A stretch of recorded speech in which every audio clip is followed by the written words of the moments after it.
그 정도로 저한테는 약간 힐링 그 자체입니다. 힐링 그 그러면 자체. 와. 힐링이 필요하신 거예요? 당연히 필요하죠. 아 지금 가정 엉망입니다. 네.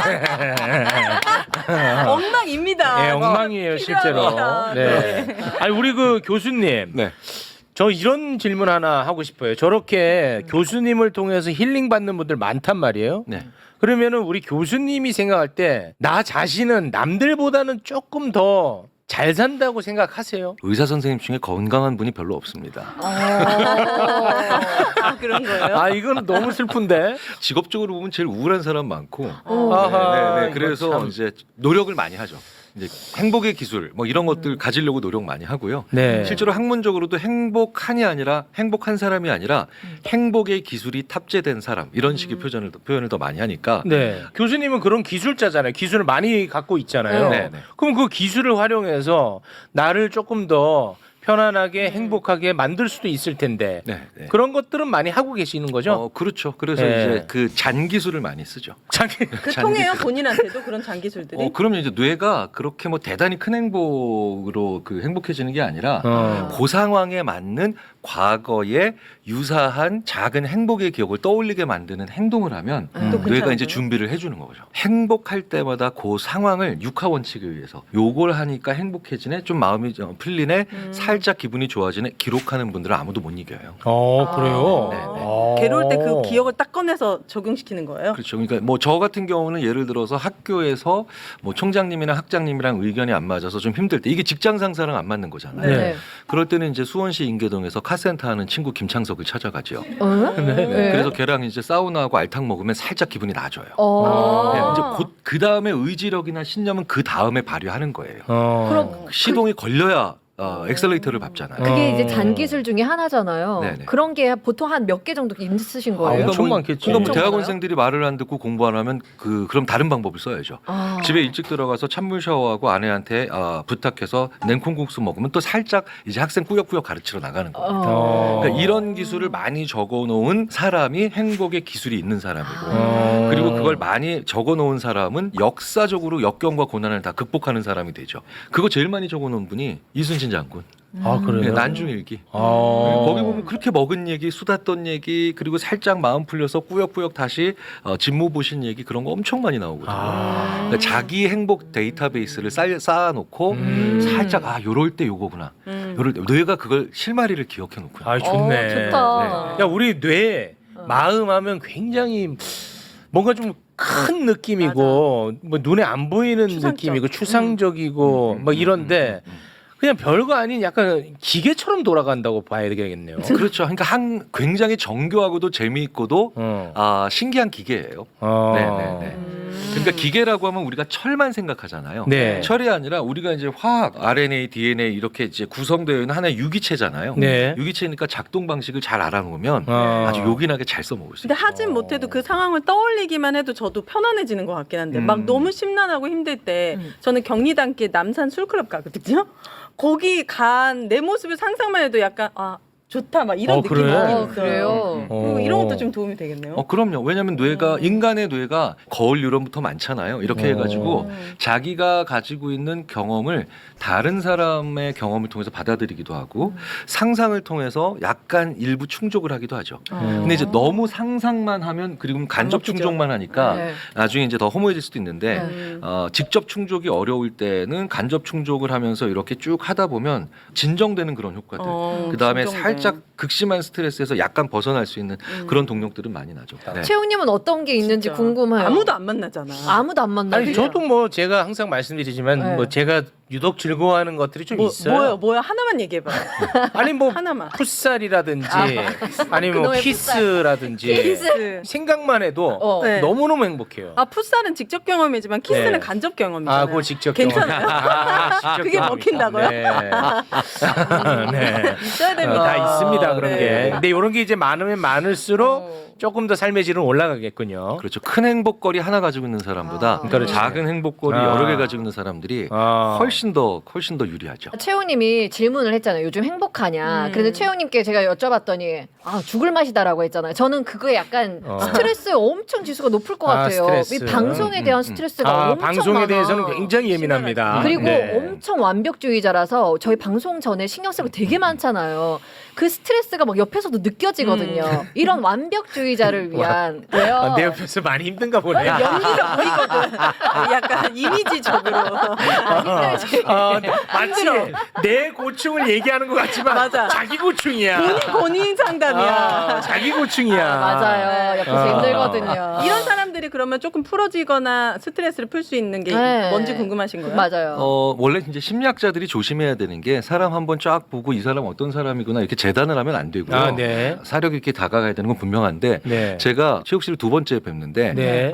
최욱 씨를 딱 보면서 그냥 본능적으로 드는 생각이 하나 있었어요. 네. 오, 이분 되게 강박적인 데가 있구나. 오. 라는 걸 제가 느꼈는 게 네. 왜 그러냐면 나중에 돌려보시면 나오는데요. 네. 방송 시작하기 전에 제가 거의 10분 가까이 계속 이렇게 쳐다보고 있었어요. 이거 시작하기 지금 전에. 방송 네. 시작 전에. 저희가 한 10분 전부터 앉아 있었잖아요. 네, 네. 그래서 인사하고 그다음에 하고 반갑게 인사하고 근데 저는 오윤혜 씨랑 계속 얘기하다가도 네, 네. 슬쩍슬쩍해서 쳐다보는데 어, 어. 한 5분 전부터는 아예 대놓고 제가 이렇게 쳐다보고 진짜요? 나중에 네. 돌려보시면 나와요. 네, 네. 대놓고 눈치 못 채셨죠. 저는 몰랐어요. 그렇죠. 왜냐하면 여기 계속 이거를 지금 체크하시는 거거든요. 네. 그렇게 몰입해서 체크하는 건 잘하려고 하는 게 아니에요. 죽어도 실수하지 말아야지. 잘못되면 안 되는데 이런 잘못되면 것들이거든요. 그러니까 완벽주의의 상당 부분은 잘해서 좋아지겠다라고 하는 것보다는 어떠한 실수도 용납할 수 없다라는 게 있기는 있어요. 본인한테. 네, 네, 네. 근데 저희들이 이렇게 표현을 많이 합니다. 숫자로 정상에 올라갔을 때가 완벽주의의 시작이다. 전교 1등하면 그다음부터 완벽주의가 들어가기 쉽고 그다음에 뭐 예를 들어서 동시 접속 동접자 최고다 뭐 이러면서 그러니까 최고의 자리에 올라가면 최욱인데? 숫자로 네, 그렇죠. 100만 찍어야 돼. 뭐든지 다. 그러면 그렇게 됐겠네요. 이제 그렇게 되면은 일의 만족에 올라오는 게 아니라 이제 외현적인 숫자가 나를 지배하기가 나를 쉬워지니까 지배하기 쉽죠. 그러니까 이게 자꾸 어떤 식으로 생각이 나면 맞아요. 그럴 수 오늘 있어요. 뭘 잘해서 재밌고 즐겁고 의미 있어야지라는 것도 좋지만 이제 그게 서서히 약해지면서 오늘 이걸 끌어내리거나 이걸 약화시키는 지표상 이런 것들이 나오면 안 되겠는데 라는 느낌이 오죠. 그게 왜 그러냐면 그 일의 전문가 수준을 계속 지나가서 대가 직전에 그런 게 많이 와요. 왜 그런지 아세요? 제일 중요한 전문가가 되셨죠. 네네. 전문가의 정의가 뭐냐면 사전적 정의는 그 일을 누구보다도 잘해내는 사람이죠. 네. 근데 저희 인지심리학에서 전문가가 어떻게 정의되냐면 그 일을 잘했는데도 안 기쁜 사람이에요. 그게 잘하는 게 당연하구나 네, 네. 그냥. 그러니까 성장감이 다른 데서 와야 돼요. 성장감이 떨어지면 반드시 사람은 완벽주의로 갑니다. 혹은 강박적으로 가게 돼 있어요. 강박적으로. 네. 저희가 fMRI로 뇌를 찍으면서 연구를 많이 하거든요. 근데 일이 즐거우면 정신질환이에요. 즐거울 수 없지. 학생이 공부가 재밌으면 미친 거다. 네. 우리가 하는 일, 공부, 훈련, 연습, 심지어 방송의 상당 부분도 고통스럽습니다. 노동이에요. 그렇죠. 그런데 의미와 보람을 느끼면서 성장해 나갈 때 우리가 그걸 즐겁다라고 생각해요. 성장감이 계속 이건 초보자 때만 가능하고 네. 모든 작업의 초반부에 때만 가능하죠.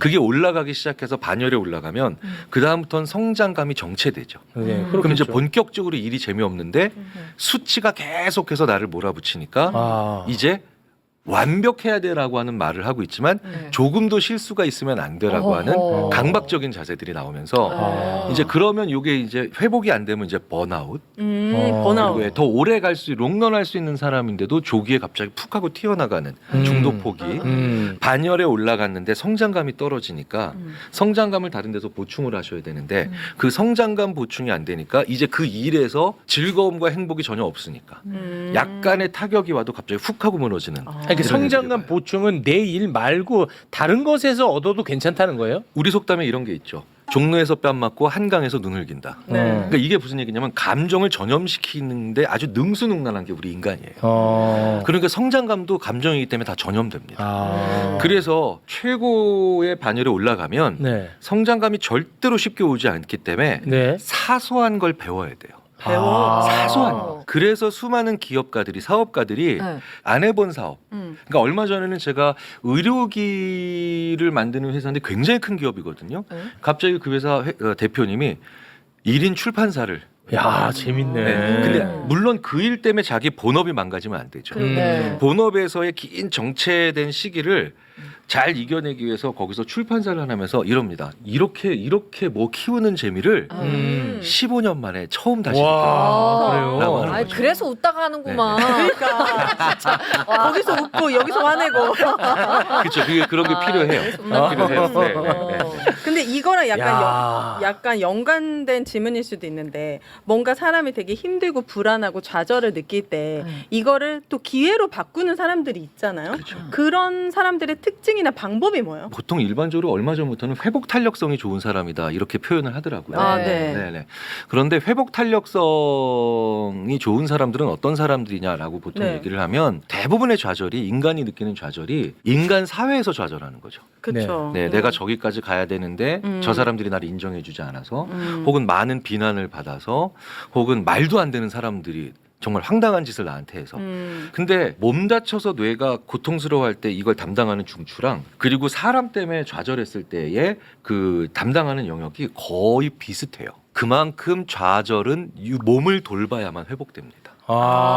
운동해야 되나 네, 그러면은 네, 약간? 네. 진짜 사람 때문에 제가 이제 왜 그래서 사람 때문에 좌절을 크게 한 날에 그 사람한테 반드시 또 시키는 게 있죠. 절대로 싸구려 음식을 구석진 곳에서 쭈그려 앉아 드시지 말라. 이게 사람을 거의 제가 이렇게 표현해요. 아무리 강인하고 지혜로운 사람도 스스로 삶을 포기할 만큼 순간적으로 무너뜨리는 행위다. 그래서 제가 사람이 막 진짜 크게 좌절한 날 제가 어떻게 하냐면 좋은 음식 좋은 자세로 먹어 오히려. 라고 얘기를 해요. 그러니까 뇌에서 긍정적인 시그널을 주는 거죠. 그리고 이제 그런 다음에 이제 간신히 위기를 넘기면 오늘부터 잘 자고 혈액순환 잘 되고 그 다음에 잘하게 만들고 그 교통사고 환자가 하는 자기 몸에 하는 거죠. 병원에서 교통사고 환자한테 해주는 거죠. 네. 그러니까 제가 이러는 거예요. 사람 때문에 크게 좌절했어. 오늘 승진을 실패했어요. 그다음에 말도 안 되는 데는 막 그런 악성 댓글이 시달렸어요. 네. 그럼 교통사고 당한 거고 누가 휘두른 둔기에 맞아서 뼈에 금이 간 아이씨. 거예요. 그래 이렇게 생각. 야 이거 확 오네. 아니 그러면 맨날 교통사고 당하니까 매일 좋은 음식 먹고 그렇지. 해야 되겠네요. 그렇죠. 그러니까 예를 들어서 우리 최욱 씨 같은 경우는 네. 특히 수면 엄청 신경 쓰셔야 되고 제가 늘 강조하지만 네. 수면 네. 민망해하지 마시고 마사지 같은 거 자주 받으셔야 돼요. 마사지 혈액순환 돼야 되니까. 아 마사지. 뭐 혈액순환과도 관련이 있는 거예요. 이게? 혈액순환 그러니까 인간의 몸과 마음이 진짜. 그대로 하나예요. 네, 네. 주무르지 않습니다. 몸과 이게 와서. 아 마사지. 너무 신기하다. 어. 아, 지금 와서 이렇게 쪼물쪼물 하는 거예요? 좀 나아지고 있잖아. 좀 나아지잖아. 또 궁금한 거 있습니다. 네. 이제 나이가 들고 하다 보니까 인간관계가 진짜 많이 아 바뀌어요. 인간관계로 네. 스트레스 받는 분 많아. 그래서 뭔가 누군가 나한테 다가와도 이 사람이 나한테 뭘 원하는 게 있나? 이런 생각이 들게 되고 자꾸 더 겁이 나고. 그래서 진짜 좋은 인간관계라는 거는 나이 들수록 어떤 관계인지 궁금해요. 그거를 또 열심히 연구하는 그 심리학자들의 연구를 좀 종합을 해봤더니 네. 지금 한국 사회가 결코 가난한 사회가 아니잖아요. 네. 그리고 엄청나게 이동성도 좋아졌고 사실 뭐 1000년 전, 2000년 전에 작은 시골 마을과 전혀 다르죠. 네. 근데 아직도 우리의 뇌가 예전에 시골 마을에 사는 것처럼 인간관계를 맺고 있다. 그래서 우리가 인간관계에 대해서 고민도 많고 상처도 많은 거다. 이렇게 얘기를 많이 합니다. 네. 나라가 가난하고 이동성도 거의 없어요. 다 그냥 태어난 동네에서 죽을 때까지 살아야 돼요. 네. 이런 동네일수록 이런 사회일수록 아주 가까운 소수의 혈맹적인 친구가 더 사람이 행복하고 안전합니다. 뭐 그렇겠죠. 네, 네. 그러니까 삼국지에 나온 도원교리 같아요. 네. 그렇겠죠. 그런데 사회가 발달하고 이동성도 높아지고 사회 전체의 자본도 많아지면 그런 관계에 몰입하는 게 오히려 가장 위험하다. 왜요? 위험해요 오히려. 네, 왜냐하면 그런 친구 한 명의 배신으로 인생이 무너지고 한 명의 친구의 사망으로 모든 게 사라질 그럴 수가 수 있겠네. 네. 그럼 어떻게 하라는 얘기냐? 어떡해. 그럼 항상 반대가 친구 사귀지 말란 얘기야? 이렇게 가면 안 되죠. 그런 가깝고 깊은 관계에 대한 미련을 살짝 내려놓고 느슨하게 다양한 관계에 관심을 가져. 느슨한 연대. 다양한 관계. 근데 그 정의 내리기가 되게 느슨한 게 어느 정도인지 그렇죠. 모르겠는데요. 나한테 의무는 많이 주지 않는데 나한테 새로 깨달을 수 있는 걸 많이 주는 관계예요. 아 오윤혜랑 저의 관계 정도 되겠군요. 맞- 느슨하죠. 예, 느슨한데 네. 오윤혜는 저한테 많은 영감을 받거든요. 예, 아니 정말 맞죠. 네, 많은 저는 뭐 오윤혜도 알 거야. 오윤혜한테 내가 원하는 게 없어요.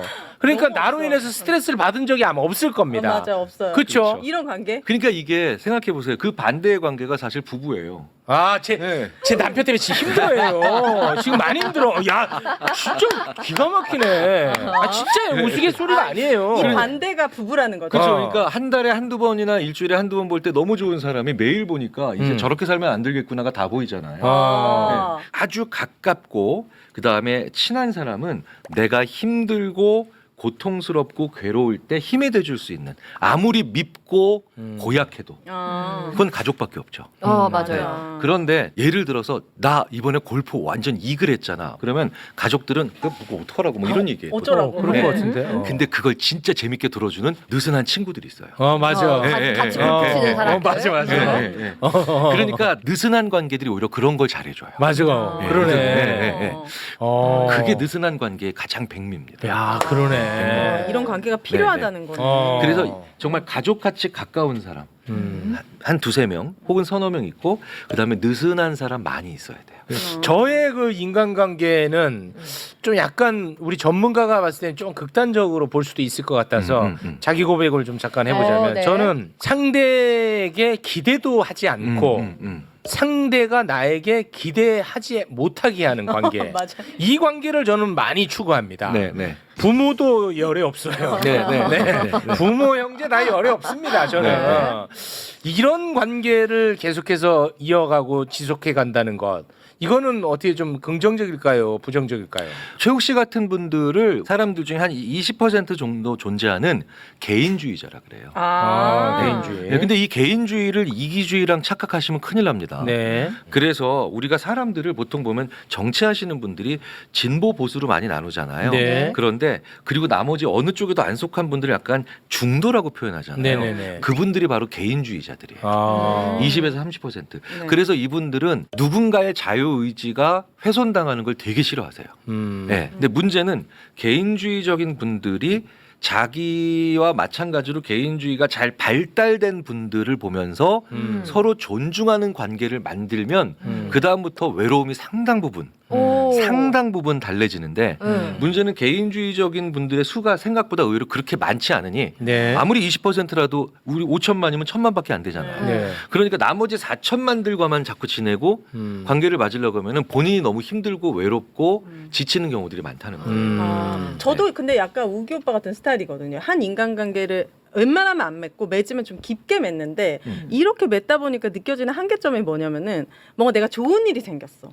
근데 이거를 같이 축하하고 싶잖아요. 그러면 연락할 사람이 없는 거예요. 약간 좀 상대방의 상태를 생각하는 것 같아요. 얘가 내가 이런 얘기를 했을 때 얘는 지금 어떻게- 상황이 힘든데 힘든 상황인데. 내가 너무 친해서 이런 얘기를 하고 싶은데 얘는 힘들어 지금 빚 때문에. 근데 이런 얘기를 하는 게 얘한테 맞을까? 그럼 참아야 되잖아요. 그렇지, 그렇지. 그러니까 그럴 때마다 계속 브레이크가 걸리면서 그럼 나는 남 누구한테 칭찬받나 그냥 외롭다. 혼자 차에서 노래하고 막 이렇게 할 수도 있고. 제 친구가 하는 카센터가 잘 됐을 때 옆 가게에 있는 다른 카센터 사장님이 죽을 맛이죠. 땅이 좋아하기가 어려워요. 죽을 맞아. 맛입니다. 제 친구가 카센터로 성공하면 제일 좋아하는 건 심리학과 교수하고 있는 저예요. 그래서 한 사람이 위로도 하고 내가 나한테 좋은 일을 축하도 하기가 되게 어려워요. 어려워. 맞아 이건 불가능인 것 같아. 야, 이거 굉장히 재밌는 현상이야. 심지어는 부부 사이에서도 그 두 개를 동시에 못해서 갈등 겪는 경우가 되게 많아요. 맞아요. 맞아. 아내의 성공을 싫어하는 남편, 있어. 남편의 성공을 맞아, 심지어 있어. 사회적으로 질투하는 부인들이 엄청 많아요. 있다니까. 네. 그러면 저는 오빠랑 느슨한 관계 맞아. 오빠가 잘 되면 내가 기쁘고, 그렇지. 오빠가 안 되면 속상하고, 약간 이 정도 그렇습니다. 거리를 두는. 저를 제일 많이 칭찬해 주는 사람이 그 작곡가 윤일상이에요. 예, 내가 작곡할 일이 없잖아. 그렇네. 내가 뭐만 해도 야 너는 천재야 맨날 카톡 보내. 너무 좋은 관계다. 그러면 힘든 일도 얘기 안 하죠. 그럼 저는 제가 판단합니다. 내 칭찬 내가 해야 돼. 혼자 스스로에게. 그리고 나에 대한 비난도 제가 합니다. 그러니까 그런 분이 그런데 아까처럼 완벽주의적 성향이 왔을 때 그런 성향의 분들도 내가 만족하면 되는데 그런 개인주의적 성향의 분들도 정상의 위치나 아니면 수치로 최고의 그 자리에 한번 가게 되면 그 다음부터는 상황의 사람을 워낙에 강하게 이제 몰아붙이니까 강박으로 간다 이런 말씀이죠. 네. 그래서 네. 한마디 한마디가 오늘 너무 나는 진짜 그러네. 와닿아. 너무 재밌네. 너무너무 신기하다. 어. 네, 아니 느슨한 근데 인간관계. 이거는 맞아요. 우리가 굉장히 보편적으로 많이 쓰는 표현 중에 하나가 대한민국 사람들은 타인의 시선을 많이 신경 쓴다. 진짜 우리나라가 유별난 게 맞아요? 별의별 연구가 다 있습니다. 네. 뇌 자체가 신경 전달 물질이 기본적으로 자기 만족과 자기 행복에 적합한 뇌가 아니라 기본적으로 많이 외롭고 협동을 오랫동안 하다 보니까 왜냐하면 이 말도 안 되는 땅에서 쌀농사 짓는 문화라서 네. 오랫동안 뇌가 근면성실하고 타인과 계속해서 협응하도록 만들어 놓은 뇌라서 기본적으로 타인 시선을 신경 쓰고 남이 남에게 어떻게 보이느냐에 대한 네. 소비를 많이 하는 건 그건 그것 자체가 이상한 건 아니에요. 적응의 산물이라고 봐야 되는 건 맞아요. 네. 근데 이제 부작용이 얼마든지 있다는 거죠. 그쵸. 왜냐하면 지나치게 과한 명품에 대한 집착이라든가 아니면 뭐 아파트가 화폐처럼 거래되면서 너는 몇 평이야 나는 몇 평이야 앞단지 뒷단지 이렇게 얘기하는 네. 모든 것들 그리고 사회적인 성공의 그 척도도 너무 획일화돼 있는 거죠. 그렇지. 그렇죠. 맞아요. 네. 막 직업이 뭐냐에 따라서 뭐 모든 게 결정되고. 아니 근데 이거는 사실이에요. 우리는 뭐 성공의 척도를 너 강남에 살아 우와 성공했네. 의사 와 성공했네. 우리는 이렇게 하는 건 사실이잖아. 네. 그런데 무슨 선진국은 나 악기 6개 달았고 와 성공했네. 맞아, 이 사실이에요. 나 이거 약간 좀 과한 네. 거품 좀 있는 것 같은데. 그거는 저희들끼리도 그건 약간 좀 너무 좀 오바죠. 좀 오바였어. 차별화인 것 같고요. 네. 그러니까 외국도 이제 경제 소득이나 이런 측면에서 하는 기준들이 꽤 있고요. 다만 인터뷰를 해보거나 아니면 대화를 나눌 때 많이 그런 질적인 취미 뭐 아니면 교양, 정치, 경제, 사회 문제에 대한 어떤 안목 뭐 이런 것들 우리보다는 확실히 많더라. 그러니까 대화의 주제가 우리보다 넓더라. 우리는 뭐 돈, 네. 뭐 부동산. 네. 그러니까 너무 이쪽의 얘기를 많이 한다는 거죠. 그렇군요. 너무 이쪽에 대한 얘기를. 근데 또 재밌는 건 한국의 문화가 순간적으로 이 관심을 담아서 특정 주제에 몰입하는 그런 경향은 있어요. 그러니까 예를 들자면 또 그래서 뭐 연예인들의 마약 사건 이런 게 너무 또 쫙 몰려가서 또 사람들을 맞아. 괴롭히는 경우도 있죠. 그렇죠. 힘들게 네. 하는. 네. 그런데 그게 뜨거울 줄 아는 문화거든요. 네. 그러니까 뜨거울 줄 아는 문화가 평상시에는 되게 분열이 많아요. 근데 위기가 오면 굉장히 단결을 잘합니다. 어떤 문화와 민족이 하나의 측면이 단점이라면 그 단점은 반드시 장점으로부터 온 겁니다. 네네. 제가 제일 싫어하는 말이 있어요. 이래서 한국인들은 안 돼. 이거 제일 싫어하는 말이에요. 네네네. 그러니까 이게 바로 뭐냐면 한 개인의 인생에서도 좌절을 포기로 만들고 포기를 방치로 만들고 방치가 결국은 나락으로 가는 인생이거든요. 네. 우리의 어떤 장점이 이런 나쁜 모습을 만들었을까? 이렇게 한번 생각을 해보는 게 더 좋을 것 같아요. 네네. 항상 그 사람의 단점을 보면 장점이 보입니다. 그런 거 봤었는데 우리나라는 피라미드가 딱 하나라서 이 계급 사회가 존재할 수밖에 없다는 거예요. 예를 들면 뭐 다른 나라는 피라미드가 여러 개라서 뭐 풋살을 잘하는 피라미드, 뭐 언어를 잘하는 문화예술, 꼭 이렇게 돈이나 물질에 대해서 계급화를 시키지가 않는데 학벌이나. 그럼 우리나라는 좀 다양한 피라미드가 생길 수 있는 환경이 안 되는 겁니까? 사춘기라는 시절이 있죠.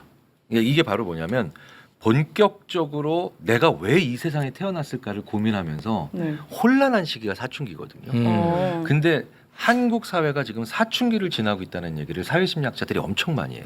아 지금요? 네. 근데 사춘기가 국가적 사춘기가 뭐냐면 우리나라는 지금 어떤 사회여야 되는가에 대한 네. 지금 고민을 하기 시작한 거예요. 이제 네, 그걸 저희들이 뭐라고 표현하냐면 자기 정의를 내리는 시점이 왔다는 거예요. 여기 define, 영어로 define 한다고 하죠. 네. 정의 내린다. 네. 저희 심리학자들뿐만 아니라 심지어 철학하시는 분들도 많이 이러죠. 정의를 내리는 훈련을 하나도 받아보지 못해서 성공에 대한 행복에 대한 자기 정의가 없어요. 그러니까 피라미드가 하나밖에 안 보이지. 맞아. 남의 피라미드에 쫓아가는 거죠. 우린 정의 맨날 외웠잖아. 맞아. 남의 외웠잖아. 정의. 그렇지. 근데 예를 들어서 어떤 사람이 제가 얼마 전에 만나봤던 분이 부자의 정의가 자기는 이거래요. 뭐요? 예, 내가 싫어하는 사람 10km 이내에 안 살면 그게 부자야. 안 살면. 네. 오. 그러니까 그분은 하도 돈을 많이 벌었으면서도 늘 자기 괴롭히거나 자기한테 싫은 소리 하는 사람 옆에서 해서 지근거리에서 보좌해야 되는 부사장의 역할을 오래 하셨거든. 근데 그분은 그게 자기가 무엇이 있으면 부자인가를 늘 생각했더니 내가 싫어하는 사람 안 볼 수 있으면 부자야. 그 얘기를 계속하면서 그걸 검증하고 맞는지 체크해봤대요. 맞더래요. 어허. 그러니까 그분은 가시면 돼요. 10km 바깥으로. 그러니까 리그가 달라지는 거죠. 그러니까 부자에 대한 자기 정이 없고 성공에 대한 자기 정이 없고 그러니까 우리가 한 군데서 몰려 들어가서 피라미드 안에서 싸우는 것처럼 맞아. 느끼죠. 사실 모든 분야가 그래요. 정치에 대한 자기 정이 없는 사람들끼리 모이면 말도 안 되는 거 가지고 싸우는 거고 심지어 정의에 대한 자기 정의도 없는 사람들 네, 세상에서 이상한 소리 하고 계속 이러거든요. 그래서 우리가 시험 볼 때 그것에 대한 너의 정의를 써봐라. 이런 문제를 풀어본 적이 없잖아요. 그렇지. 그렇죠. 네, 네. 그러니까 지금부터 슬슬 나는 무엇에 대해서 내 정의가 무엇인지 술 마시면서도 와. 예, 뭐 그냥 뭐 갑자기 뭐 게임하면서도 자주 얘기해봐야 돼요. 진짜 한 적이 없는 네, 것 네, 같아요. 그런 생각. 교수님이 생각하는 부자는 뭔데요? 저는 늘 기준에서. 말씀드리지만 사대문 안에 들어갔는데 주차 요금 아깝지 않으면 정의 부자. 사대문한테 주차비가 광화문 아까워서. 쪽에 있는 사대문 안에 들어갔는데도 주차 요금이 아깝지 않아. 그럼 부자. 정의예요. 예. 우리 우기 씨는 네네. 부자. 계산하고 계산하고. 영수증 보지 않는. 그거 얘기하는 분들도 계세요. 근데 너무 밥을 안 네, 사요. 네, 중요한 건 네. 계산할 때. 밥을 안 얘가 나를 사잖아요. 너무 몰라. 밥을 지금 사겠다고 지금 5년째 그거는 얘기하는데 이제 시간이 없어서 못 사는 거고. 안 사는 거죠. 뭐 시간이 없어요. 영수증을 안 받는. 야, 영수증 보지 않는. 예전에 그렇게 얘기한 분도 계세요. 한 달에 10번 이상 내 돈으로 밥을 살 수 있는 시간이 있으면 시간이 부자거든요. 그건 또 시간의 개념이잖아. 아. 시간 개념 들어가잖아. 봐봐. 그렇죠, 그렇죠. 나는 시간이 없어서 못 사는 거야. 나는 너 뭐든지 사줄 그럼 수가 카드만 있어. 줘요. 그건 아니 그 강도지 부자가 아니라. 오빠 생각하면서 먹을게요. 그건 안 됩니다. 네. 각자의 기준이. 왜 우리가 정의가 지난 있어야 7, 8개월 동안 민주주의에 대한 정의를 처음으로 내려보고 고민하는 시기가 있었어요. 그죠? 네. 예, 예, 예, 그렇죠. 그러니까 우리가 이 사춘기를 잘 거치면서 우리가 좀 더 많은 다양성을 확보하고 포용력 있는 사회를 만들어낼 수 있다는 희망을 개인적으로도 다 갖고 계셔야 돼요. 왠지 아세요? 개인이 뭐가 중요해? 국가나 사회가 그렇게 안 돼 있는데 생각해 보세요. 그 개인이 점들과 같은 개인들이 모여 만든 점묘하잖아요. 네. 그 국가나 사회가 저희들이 심리학자들이 연구해 보면 진짜 이것만큼은 100% 맞다. 그게 바로 하나죠. 유유상종. 유유상종이에요. 유유상종. 그래서 외로운 사람들끼리 모이고 불행한 사람들끼리 모이고 그리고 이상한 사람들끼리 모이고. 이상한 네, 네. 개인주의자끼리 모이고 남 얘기 안 듣고. 실제로 헛소리하는 사람들. 아. 헛소리하는 사람들은 반드시 헛소리하는 사람과 만나. 진짜 네, 신기하다. 그래서 행복하고 긍정적이고 능력을 계속 만들어 나가는 사람들은 또 그런 사람들끼리 친해지게 가깝게 돼 있거든요. 너무 좋다. 네, 네. 그래서 절대로 희망 잃지 네. 말고 계속 나가야 오늘 되지 뭐 않겠습니까? 다른 것보다도 바로 행동에 옮길 것은 뭐예요? 우리가 그 정의 내리기 연습 가벼운 것도 내가 딱 내리려고 생각해 보니까 와 이걸 내가 생각해야 될 게 너무 많네. 그러니까요. 그러니까 이게 쉬운 일이 아니야. 그럼요. 자기 정의가 있는 사람은 네. 다른 정의를 가지고 있는 사람과 갈등하지 않고 토론합니다. 네, 네, 네. 그러니까 정의가 없는 사람들끼리 서로 꼬투리 잡고 이상한 거 가지고 끝까지 싸우는 거지. 자기 정의가 있는 사람은 남의 정의를 만나면 합쳐보고 수정하고 정교화시키고 게다가 발전시켜 나가요. 우와. 네네. 그러니까 저는 개인적으로 출연자가 나오시면 그것에 대한 자기 정의가 무엇인지를 한 번씩 물어보시는 그런 시간도 가져보시면 네. 굉장히 많은 그 매불쇼에 한 번 더 진일보할 수 있는 또 다른 성장. 그러니까 그런 게 없으면 완벽주의로 갑니다. 강박으로 빠질 수 있다는 그치. 거. 오늘 굉장히 중요한 타이밍에 잘 만난 것 같아요. 오늘 거의 체육의 상담 치료 시간. 오늘 좋았어. 오늘 좋았어. 맞아.